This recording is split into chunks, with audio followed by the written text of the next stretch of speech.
Good day everyone, my name is RJ Galaza Estera and currently a second year student from BS at English Block B. And today's lesson is all about preschool language learning strategy. So today we will explore how preschool children learn language. At first glance, it may seem like children learn to talk simply by listening and copying adults. But in reality, their language development follows certain strategies, patterns, and universal principles. But before we proceed to our proper discussion, allow me to introduce our learning objectives. So our learning objectives are: first, identify key language learning strategies for preschoolers. Second, explain how play and social interaction support language growth. And lastly, describe simple ways teachers can integrate language-rich activities. So I hope we will achieve these learning objectives. First strategy is decline of imitation and rise of learning strategies. So in this strategy, in the early months, children rely heavily on imitation. However, between 24 and 30 months, imitation becomes less useful. Children begin encountering longer and more complex language. And copying alone is no longer enough.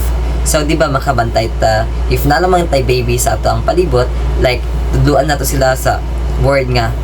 For example, mama. So, they simply imitate that one. They merely imitate kung unsa lang ang gi-istorya nimo. But, in the phase na nabot na sila sa 24 to 30 months, so dili na sila mag-rely like merely on imitation lang. They build their own sentences, but dili pa kaayo fix ang grammar. So, what do they do next? So, children begin using what they already know to figure out what they don't know. They use meaning to guess structure or structure to guess meaning. And this powerful mental process is what we call bootstrapping, which is our second strategy for preschool language learning strategy. Second strategy is bootstrapping strategy. In bootstrapping strategy, it has two focus. And these are semantic bootstrapping and syntactic bootstrapping. So when we say semantic bootstrapping, children use meaning to understand grammar. They look at how words represent people, objects, actions, attributes, and directions. Let's just say, for example, people or things. What do they represent? It represents nouns. In actions, what do they represent? It represents verb. How about attribute? It represents adjectives. And lastly, locations, it represents adverbs or preposition. So, children study how meanings map onto sentence structure, and this helps them learn grammar. On the other hand, syntactic bootstrapping. So in syntactic bootstrapping, children use sentence structure to guess words' meanings. So they observe the position of a word in a sentence and infer its part of speech, its function, and lastly, its possible meaning. So to conclude, semantic and syntactic bootstrapping work together, not separately. When we say semantic bootstrapping, our equation would be meaning is equals to grammar. On the other hand, syntactic bootstrapping is structure is equals to meaning. Moving on, third strategy is order of development in language. So in this strategy, children don't learn everything at once. Certain forms appear earlier than others. It focuses on tenses, question forms, and early sentence meaning.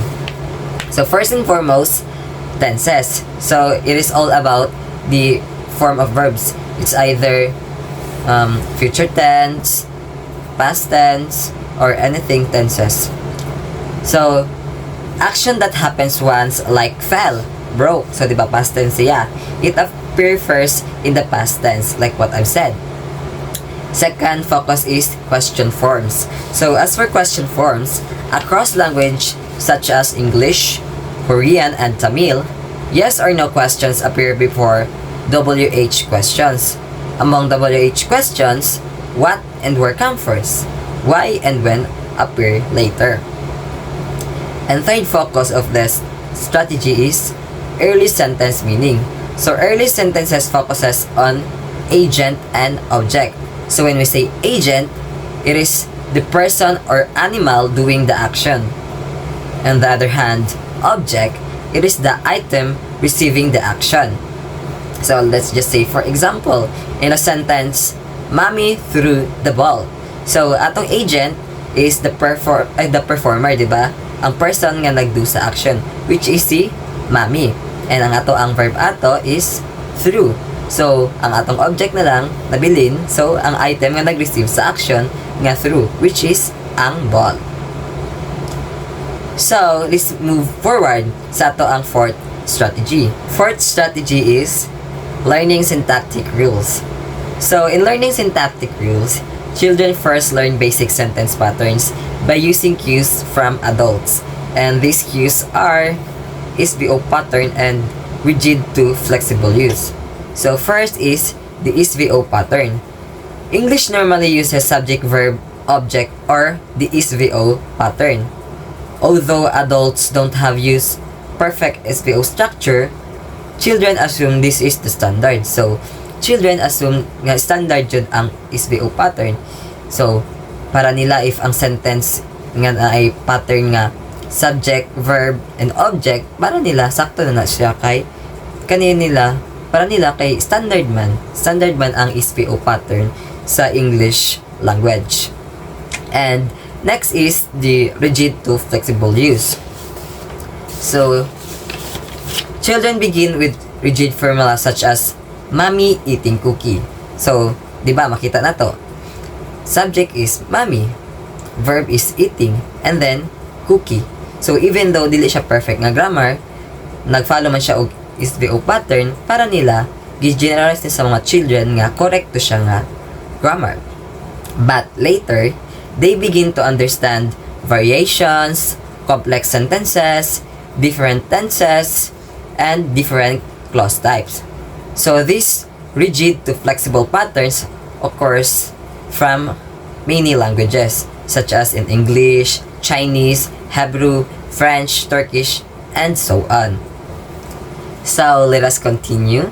So fifth strategy is learning word classes. So in this strategy, children eventually sort words into categories. So they categorize words. So they categorize nouns, verbs, adjectives, and adverbs. So in this strategy, they notice patterns such as English verbs get ed kung past tense siya, pero dili siya tanan applicable kaya nata ginatawag nga irregular. So gumingon ta og sa teach, so dapat dili siya diba ed, dapat taught siya ang iya ang past tense. Kani manggod sa kuan, kani nga pattern is gina-generalize sa children. If kan siya past tense na siya ed, which is wrong siya. Pero let us all remember nga there is always a room for improvement. So let's continue. So ang sixth strategy is errors and risk-taking in language. So in this strategy, not all errors indicate lack of knowledge. Some children avoiding difficult forms to fewer errors. Attempt risky structures frequently, which leads to more errors. So, risk-taking accelerate growth despite sa mistakes sa mga children. Second to the last is the seventh strategy. So, in seventh strategy, 3 stages of morphosyntactic development across languages.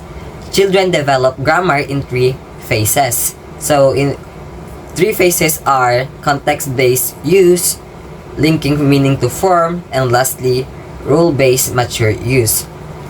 First phase is context-based use. So, they depend on the situation to understand the meaning.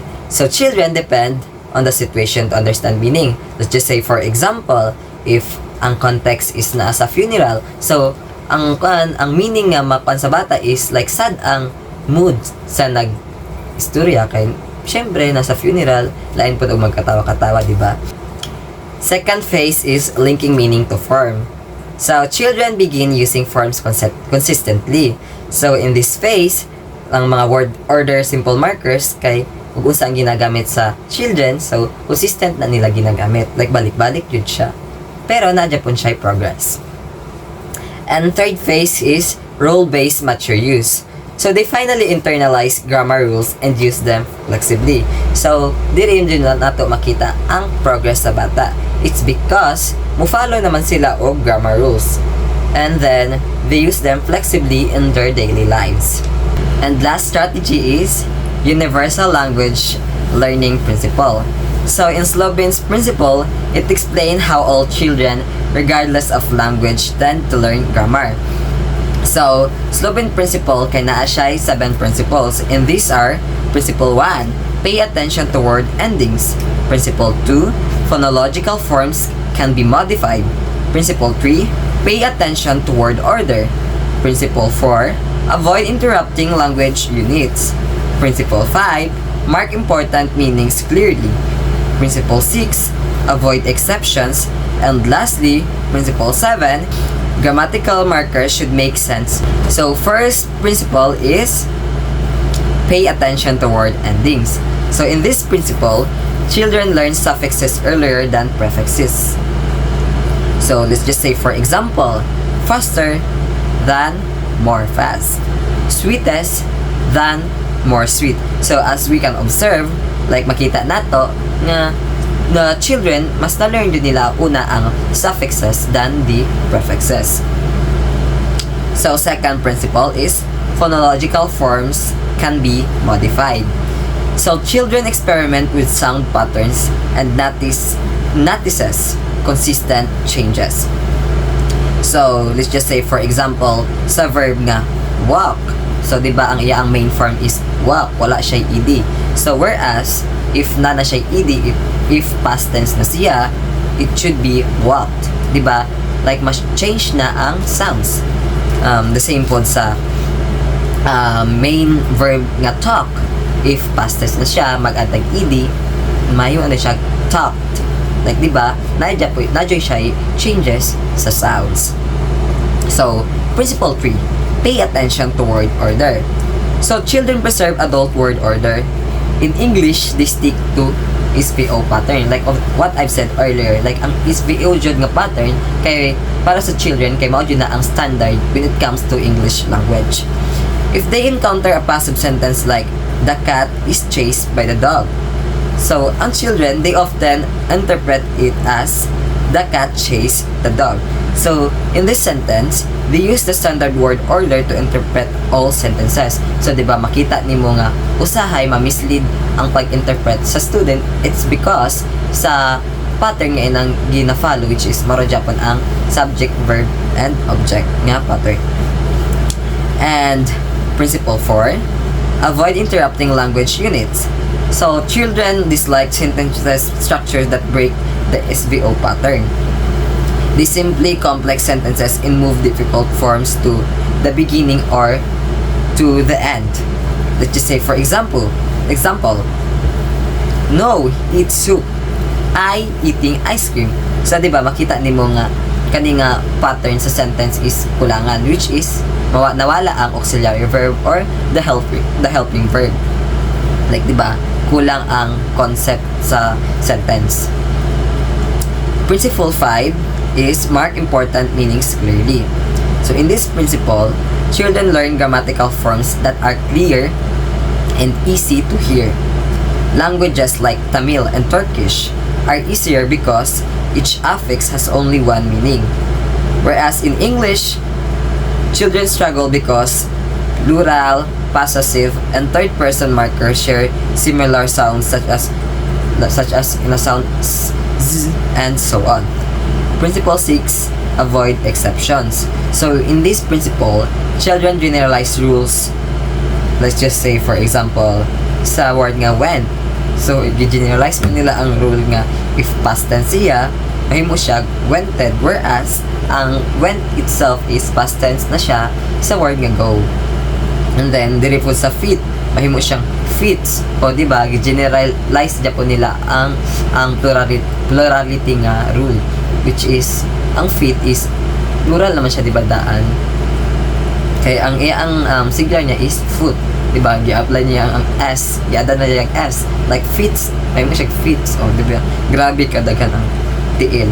So, in this principle, makita na to nga, they follow a 4-stage pattern.